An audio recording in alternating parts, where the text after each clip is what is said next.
Around. But as that season kicks into high gear, it's getting harder and harder to find market gems in a seemingly overvalued market. But Patrick Kaser says the most hated names will bring the most love for your portfolio. Patrick's with Brandywine Global. Hey, it's great to see you, Patrick.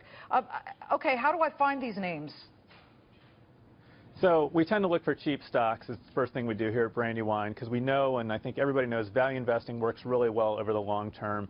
And then you look for cheap stocks that are down or hated because a lot of times that's where the opportunities get created. And I'm not saying look for every down, hated stock, but right now there are some out there. So take a name like Santander Consumer, subprime auto lender. You know, you think subprime auto, you probably run away screaming at that point. Yeah. But a 5 PE, roughly at that point, trading below book value. More data out this morning that delinquencies were actually down month over month.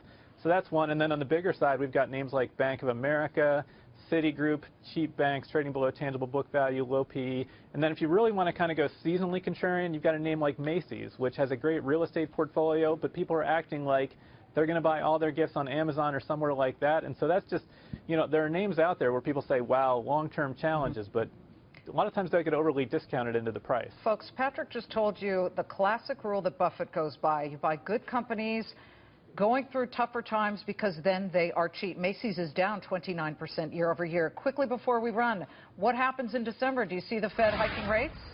Yes or no?